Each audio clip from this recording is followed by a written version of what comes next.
Hello, everyone. Welcome back to another episode. I'm Alex. And I'm Mia. Today's episode is about a topic that touches all of us every single day. Talking about daily expenses. Yes, the little things, the big things, the surprising things that come up when you open your wallet or check your bank app. We'll talk practical tips, stories, how to budget, how to handle irregular bills, and how to make choices without losing your mind. We'll also share personal stories, the embarrassing purchase, the proud saving moment, the I forgot that bill disaster.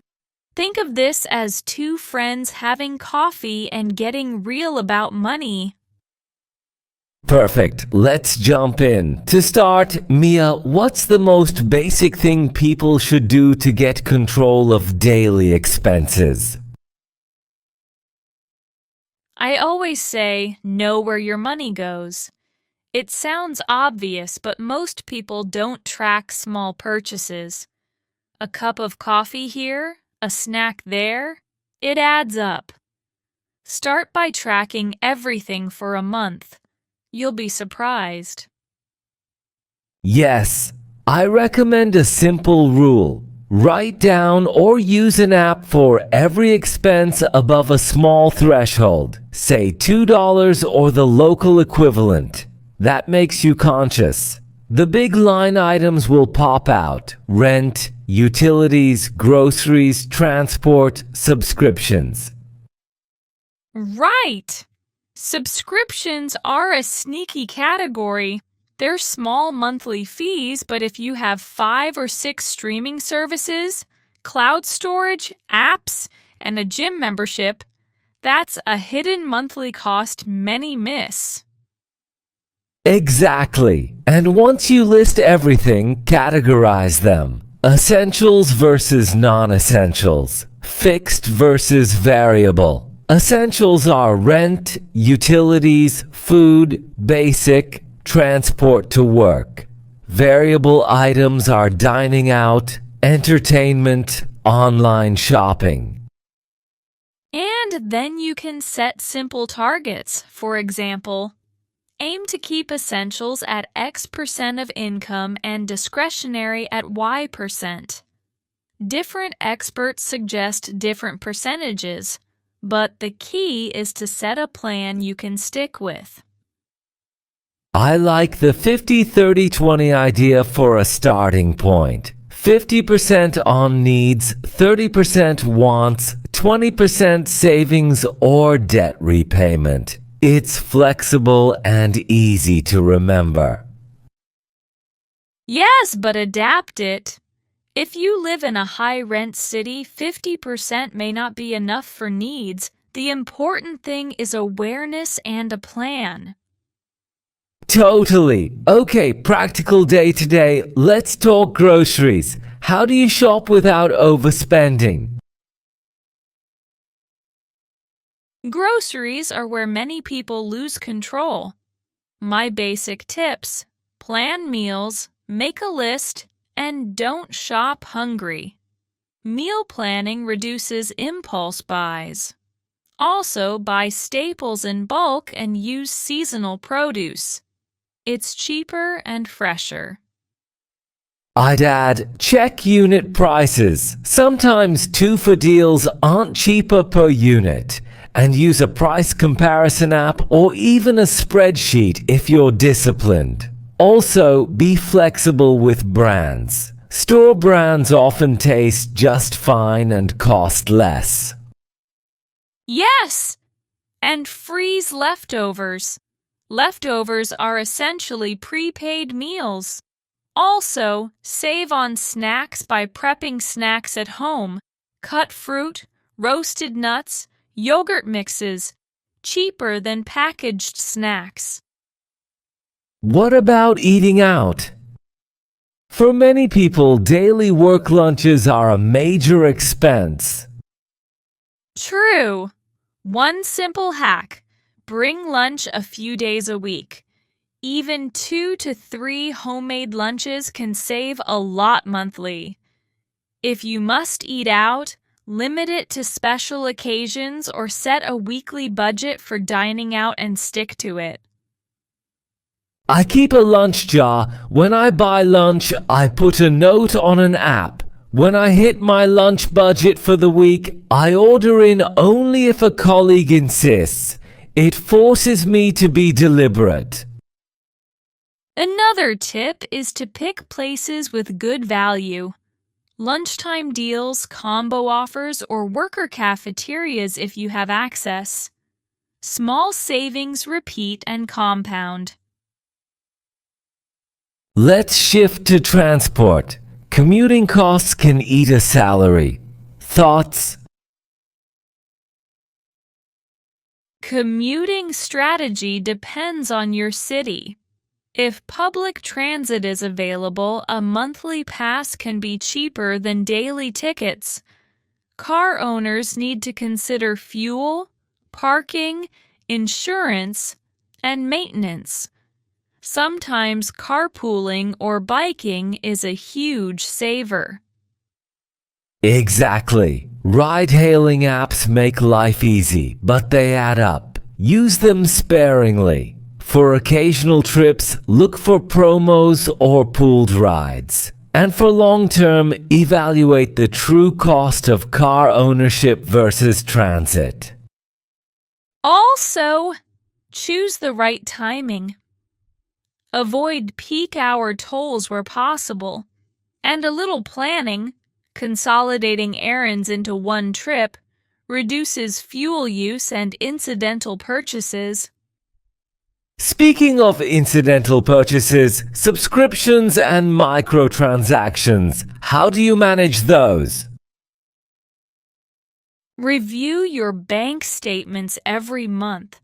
Look specifically for recurring charges. There are apps that detect subscriptions and notify you. Cancel services you don't use. Often people forget they signed up for a free trial and get charged months later. And be skeptical at sign up. I always untick the pre-checked boxes for add this and subscribe. Those things are designed to trick you. Oh. Laughs. Yes, the pre-checked boxes are evil. Also, annual subscriptions can be cheaper per month. If you use the service enough, pick annual billing. But only after the trial and after checking you'll use it. Great point. Now, irregular bills like insurance, annual taxes, or medical expenses, how do you handle those in daily planning? This is where a sinking fund helps. A sinking fund is a separate savings account for irregular or seasonal expenses. You estimate annual costs and divide by 12. Each month, transfer that amount into the sinking fund. When the bill hits, you pay from that stash. Yes, I do that for car maintenance and medical copays. It's psychologically easier than scrambling when the bill arrives. And having an emergency fund is different but equally important.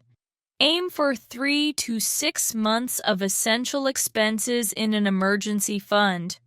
But start with a small goal like $500 or $1,000 if the bigger goal feels impossible. The emergency fund avoids debt traps when something breaks or you face an unexpected expense. Speaking of debt, daily expenses and credit cards. How should people use credit cards responsibly? Credit cards are a tool. Use them for convenience and rewards, but pay the balance in full each month if possible. Otherwise, interest rates turn small purchases into big problems. Yes! The psychology is that a card feels like free money, But if you carry a balance, those casual buys become expensive due to interest. If you must carry a balance, at least pay more than the minimum. Make a plan to pay down the highest interest card first, the avalanche method, or knock off the smallest balances first, the snowball method, for motivation. And negotiate interest rates if you have good payment history. Call the card company and ask for a lower rate. Sometimes they'll grant it. Good tip. Now let's talk about small daily habits that save money without feeling painful. Energy habits are big. Switch off lights, unplug chargers, use a programmable thermostat. Those are small daily habits but reduce utility bills. Also, brew coffee at home, carry a refillable water bottle, and skip impulse buys. Make a 24-hour rule for non-essential purchases. Wait a day. That reduces impulse spending drastically. Yes! Shopping with a list versus shopping for something nice makes a huge difference. Another great hack: automate savings. Each payday, set a portion to transfer automatically to savings. You won't miss what you don't see. Automating bills helps too. Pay rent, subscriptions, and loan payments automatically to avoid late fees. Let's talk about tracking tools. Do you use apps or paper budgets?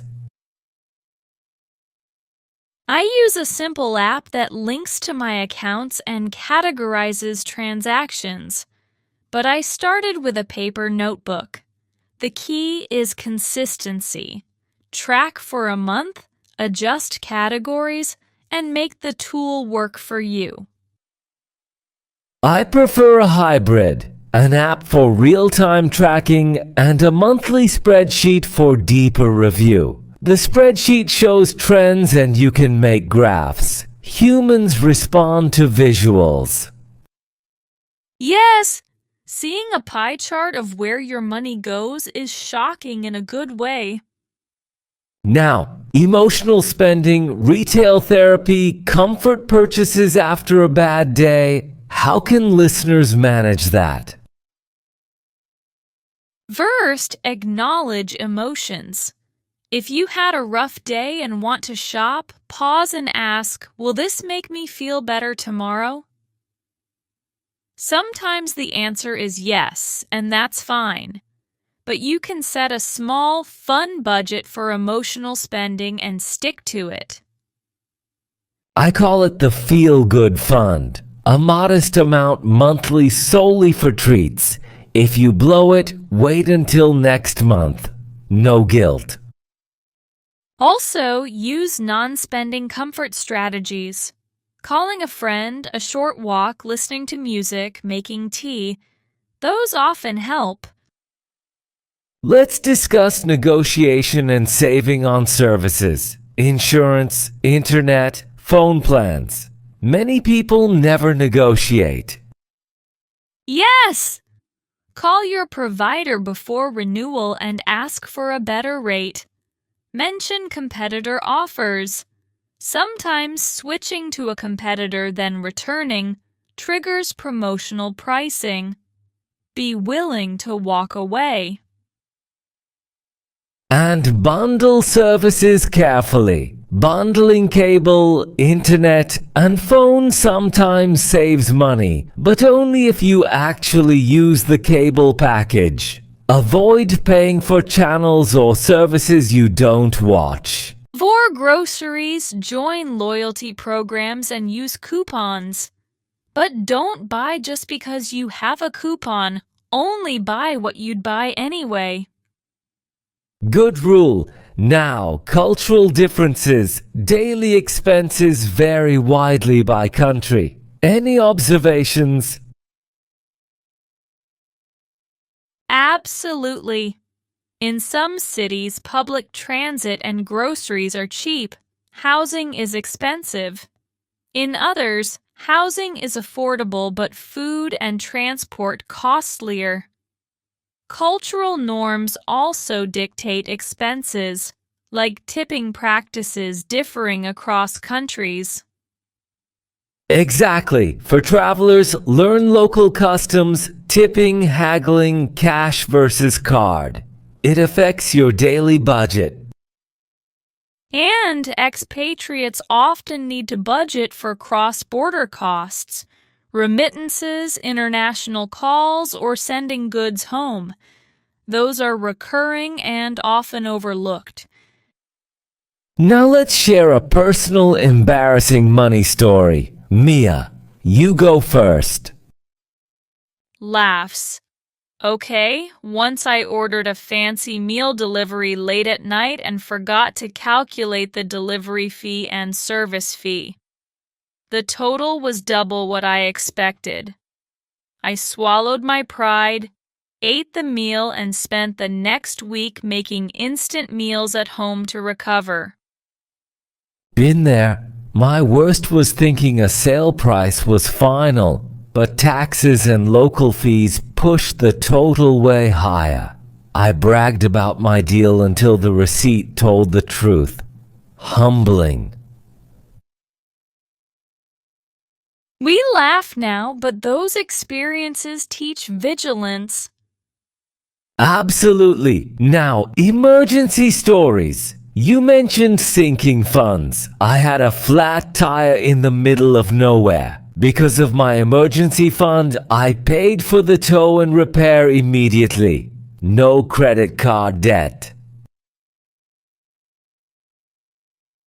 That's exactly why that fund matters.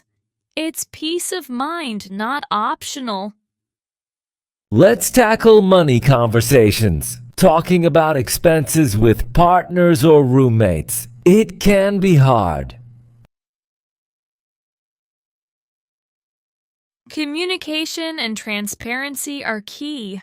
Start by sharing financial goals and discuss who pays what. For roommates, a shared app for splitting bills removes friction. With partners, schedule a monthly money chat. Not to argue, but to update budgets, plan upcoming expenses, and align priorities. Make it a neutral, regular thing. And avoid using money as control or blame. Money is neutral, and it's about choices and trade-offs. Good framing. Now, side hustles. An important topic for daily finances. Side hustles can boost income and fund goals like travel or debt reduction. But watch time versus reward. Don't burn out. Pick something you enjoy or something scalable. Digital side hustles, tutoring online, freelance writing, selling handmade goods often have low startup costs, but research demand and price competitively. And keep taxes in mind. Track your income and set aside a portion for taxes if you're freelancing. Speaking of taxes, mundane but important, plan for tax season. Keep receipts, use apps to store invoices, and if in doubt, consult a professional. Yes! Small business owners and freelancers should save a portion of each paycheck for taxes and quarterly payments. Okay, let's wrap up part 1 with a few simple daily expense habits listeners can start tonight. 1. Track every expense for a week. 2. Cancel one subscription you don't use. 3. Cook lunch 2 days next week instead of buying out. 4. Set up a small automated transfer to savings each payday. 5. Create a sinking fund for one upcoming irregular expense. Those are small, doable changes that compound into big results. And that wraps up today's episode talking about daily expenses. We went through everything: budgeting, saving, debt, mindset, and even the emotional side of money. Yes, daily expenses might seem small, but they shape your financial future. So, take control one day at a time. One receipt, one meal, one decision. Track it, tweak it, and celebrate small wins. Because every mindful choice adds up to financial freedom. Thanks for joining us, everyone. If you enjoyed this episode, share it with a friend. Maybe someone who needs a little budgeting inspiration. Until next time, I'm Alex. And I'm Mia. Signing off from today's podcast. Spend smart, save happy, and keep living intentionally.